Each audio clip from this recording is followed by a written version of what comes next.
Result কখনো কখনো তকদিরের কারণে ভাগ্যের লিখন অনুযায়ী অনেক সময় খারাপ হয় কি না? সামনের বেঞ্চে A+ পাওয়া ছাত্র ফেল, আর তার থেকে দেখে দেখে যে লিখে সে A+ পাওয়া যায়, হয় কি না? অনেকটাই তকদিরের জন্য কোনো অভিভাবক, কোনো গার্ডিয়ান কখনোই নিজের সন্তানকে পরীক্ষায় খারাপ হলে তাকে কখনোই গালমন্দ করবেন না, তাকে ধমক দিবেন না, এটা তকদির। এসএসসি এবং দাখিল সমমানের পরীক্ষার যে রেজাল্ট হয়েছে, এই রেজাল্টে ফল বিপর্যয়ের কারণে অনেকেই আশাহত হয়ে কেউ সুইসাইড করেছে, আবার নানান ধরনের পেরেশানিতে মানুষ ভোগ করেছে। এবার আপনি বলবেন যে ফল খারাপ হয়েছে, না, ফল খারাপ হয় না, ফল একদম কাঙ্ক্ষিত মানের ফলটাই রেজাল্ট হয়েছে। অর্থাৎ ছাত্ররা যেমন লিখেছে রেজাল্টটা তেমনই বেরিয়েছে, খারাপ বের হয় নাই। ফলাফল একদম 100% সঠিক ফলাফলটাই বের হয়েছে। বিগত দিনগুলোতে আমাদেরকে গণহারে গোল্ডেন A+-এর মালা পরায় দেওয়া হয়েছে, গণহারে পাস, লিখলেই পাস, স্কুলে গেলেই পাস, পরীক্ষা দিলেই পাস। চিল্লায় বলেন ঠিক কিনা? গণহারে পাস করায়া, গণহারে গোল্ডেন A+ পাওয়ায়া বিশ্ববিদ্যালয়গুলোতে ভর্তি হতে গেলে ভর্তি পরীক্ষায় ফেল। ডাব্বা গোল্ডেন A+ পেয়েছে, HSC-তে কিছুই লিখতে পারে না, বকলম। অর্থাৎ পুরো গোটা জাতিকে একটা ধূম্রজালের মধ্যে একটা ঘুম পাতানোর মতো, যে গণহারে A+, সবাই পাস, সবাই A+। এতদিন ছিল দয়া মায়া স্নেহ, যে 29 পাইলেও পাস করে যে গ্রেস মার্ক লাগাই দিও, 77 পাইলেও A+ দিয়ে দিও, 90 না পাইলেও গোল্ডেন মার্ক লাগাই দিও, এভাবে চলছিল। কিন্তু এবছর বর্তমান সরকার যেই স্বজন প্রীতি, দয়া মায়া, এটা উঠাইয়া যার যতটুকু পাওনা এতটুকু পাওনা দেয়াতে আমরা সবাই হতাশ। নানান জায়গায় আত্মহত্যার সংবাদ আছে না নাই? এবার আপনি বলবেন যে আত্মহত্যা করলে কি হয়? আত্মহত্যা মহাপাপ, এটা সকল ধর্মে, মুসলিম ধর্মে, হিন্দু ধর্মে, বৌদ্ধ ধর্মে, পৃথিবীর আমরা যে সমস্ত ধর্মের নাম জানি না, সকল ধর্মে আত্মহনন, আত্মহত্যা মহাপাপ। ইসলামে এটাকে কবিরা গুনাহ বলা হয়েছে। কি গুনাহ? জোরে বলেন, কি গুনাহ? কারণ হচ্ছে আমাদের যে আত্মা, রুহু, এই জীবন দান করেছেন কে? সময় শেষ হলে এই জীবন কেড়ে নেবেন কে? এই জীবনকে নিজের হাতে কেড়ে নেওয়ার ক্ষমতা মানুষকে দেওয়া হয় নাই। ইন্না নাহনু নুহি ওয়া নুমিত, নিশ্চয়ই আমি মানুষকে জীবন দেই, আমি মানুষকে মৃত্যু দেই। আবার সূরাতুল হাদিদের 2য় আয়াতে আল্লাহ তাআলা বলছেন, লাহুল মুলকু ওয়া লাহুল হামদু ইউহয়ি ওয়া ইউমিত, প্রশংসা তার, রাজত্ব তার, তিনিই মৃত্যু দেন, তিনিই জীবন দেন। ওয়া হুয়া আলা কুল্লি শাইইন কদির। জোরে বলেন আল্লাহু আকবার। যেই কাজ আল্লাহর দায়িত্ব, সেই কাজ আপনি যখন নিজের হাতে তুলে নেবেন, এটা হচ্ছে মহাপাপ এবং কবিরা গুনাহ। কুরআনুল কারীমে আত্মহত্যা যে মহাপাপ স্পষ্ট আল্লাহ তাআলা বলে দিয়েছেন সূরাতুন নিসার 30 নম্বর আয়াতে। শুনতেছেন কথা? একটু মনোযোগ দিয়ে শুনুন, 5-6 মিনিট দেরি হতে পারে আজকে। রব্বুল আলামিন বলছেন, ওয়ালা তাকতুলু আনফুসাকুম ইন্নাল্লাহা কানা বিকুম রহিমা। আর তোমরা নিজেদেরকে হত্যা করো না, নিশ্চয়ই আল্লাহ তাআলা তোমাদের প্রতি দয়ালু। অর্থাৎ নিজেরা নিজেদেরকে মেরো না, অর্থাৎ নিজের মৃত্যু নিজে নিশ্চিত করো না। কার কথা? কার কথা? ওয়ালা তাকতুলু আনফুসাকুম, তোমরা নিজেদেরকে হত্যা করো না। ইন্নাল্লাহা কানা বিকুম রহিমা, নিশ্চয়ই আল্লাহ তাআলা তোমাদের প্রতি সদয় এবং দয়ালু। এরপর আল্লাহ তাআলা বলছেন, ওয়ামাই ইয়াফআল যালিকা উদওয়ানা ওয়া যুলমা, যে ব্যক্তি বাড়াবাড়ি এবং জুলুমের মাধ্যমে এই কাজ করবে, অর্থাৎ নিজের আত্মা নিজেই হনন করবে, নিজের আত্মা নিজেই মেরে ফেলবে, নিজেই নিজের হত্যাকারী হয়ে যাবে। আল্লাহ তাআলা বলছেন, ওয়ামাই ইয়াফআল, যারা করবে উদওয়ানা ওয়া যুলমা, জুলুম এবং বাড়াবাড়ির মাধ্যমে এই কাজ করবে, ফাসাউফা নুসলিহি নারা, আমি তাদেরকে আগুনে পোড়াবো, আগুনে পোড়াবো। কার কথা? আগুনে কে পোড়াবে? আল্লাহ তাআলা বলছেন, ফাসাউফা নুসলিহি নারা, আমি আগুনে তাদেরকে পোড়াবো। ওয়া কানা যালিকা আলাল্লাহি ইয়াসীরা, এটা আল্লাহর জন্য সহজ। এই কারণে কোথাও যদি আত্মহত্যা হয়, মানুষ মারা যায়, নিজের প্রাণ নিজেই কেড়ে নেয়, এরকম আত্মহননকারীর জানাজা কোনো প্রসিদ্ধ ইমাম অথবা এলাকার কোনো প্রসিদ্ধ মুসল্লিদের ওই জামাতে অংশগ্রহণ করা মাকরু, নিষেধ। বরং কোনো মতে জানাজা দিয়ে তাকে মাটির নিচে খাদায় দেয় কোনো মতে, কারণ তার জাহান্নাম নিশ্চিত। এবং আত্মহননকারী তওবা করার সুযোগ পায় না বিদায় সে চির জাহান্নামী। যদি আল্লাহ তাআলা মাফ করেন সেটা অনেক অনেক পরের বিষয়, বহু দূরের কথা। কোনো নামাজি ব্যক্তি মারা গেলেও সে ব্যক্তি মাফ পেয়ে যেতে পারে, কারণ বেনামাজি একসময় তওবা করে। কিন্তু যে আত্মহনন করে, এই যে কবিরা গুনাহ করলো, এরপরে কি আর সে তওবা করতে পারে? আর কথা বলেন না, তওবা করতে পারে? এজন্য সেই তওবা করতে না পারার কারণে কবিরা গুনাহ অবস্থায় সে মৃত্যুবরণ করে। আর সে এমন একটা কাজ করেছে যেই কাজটা আল্লাহর অধিকার, আল্লাহ ছাড়া আর কারো অধিকার নাই।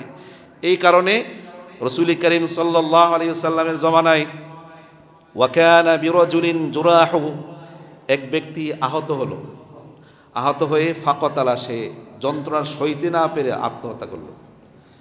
ফাকাল আল্লাহু, আল্লাহ তাআলা বললেন, বাদারনি আবদি মিনাফসিহি, আমার বান্দা বড্ড তাড়াহুড়া করে ফেলল, নিজের জানটা বের হয় না দেখে আমার বান্দা বড়ই তাড়াহুড়া করলো। হাররামতু আলাইহিল জান্নাহ, রাওয়াহুল বুখারী, তার জন্য আমি জান্নাত হারাম করে দিলাম। জোরে বলেন নাউজুবিল্লাহ।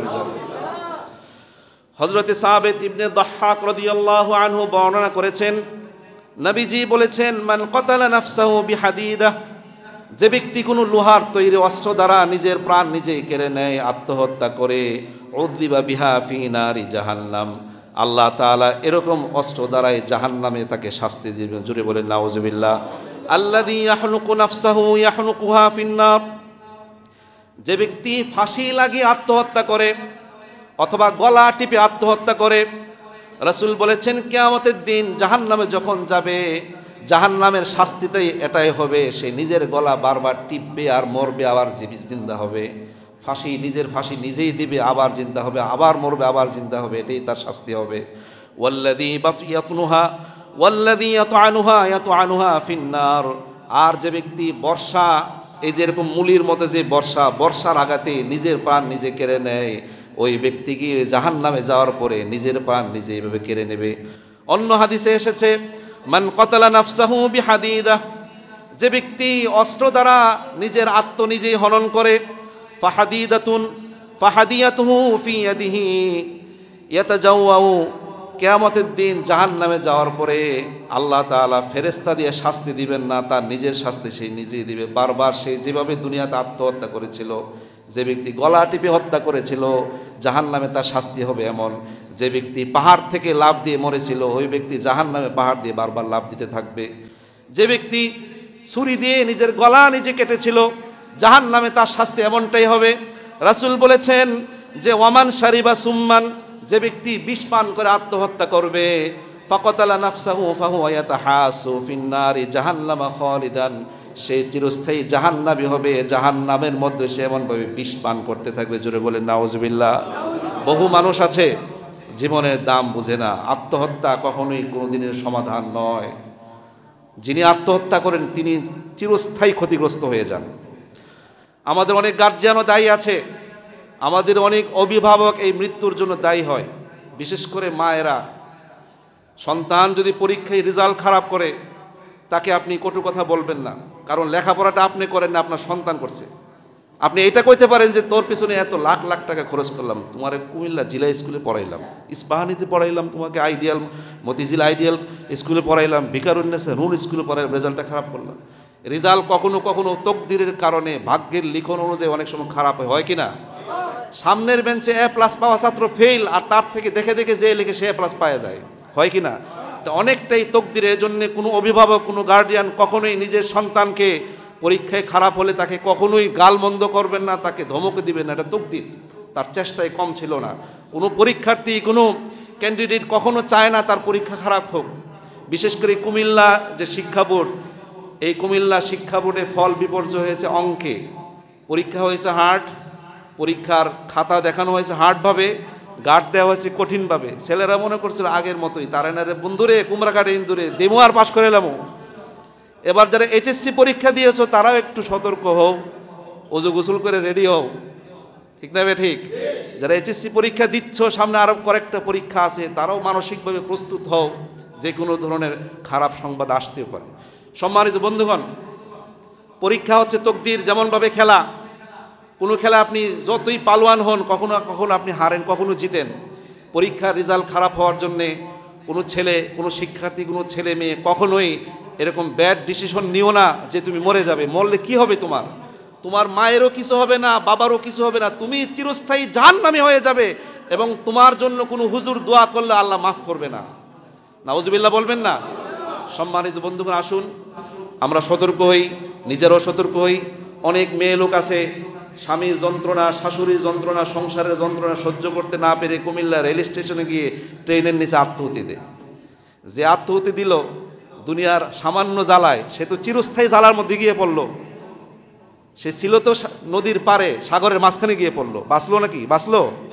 যে মনে করে যে আত্মাহুতি দিলে মরলেই শান্তি, না না না, চিরস্থায়ী আযাব শুরু তোমার জন্য। এজন্যে আমরা কখনো এই কাজ করব না। সন্তান রেজাল্ট খারাপ করুক, A+ পাওয়ার জায়গায় A- পাক, গালমন্দ কখনোই করবেন না। করবেন কখনো? কোনোদিনও করবেন না। আল্লাহ তাআলা আমাদেরকে, আমাদের সন্তানদেরকে নেক হায়াত দান করুক এবং যাবতীয় অপমৃত্যু থেকে হেফাজত করুন। সকলে আওয়াজ করে পড়ছি আমিন।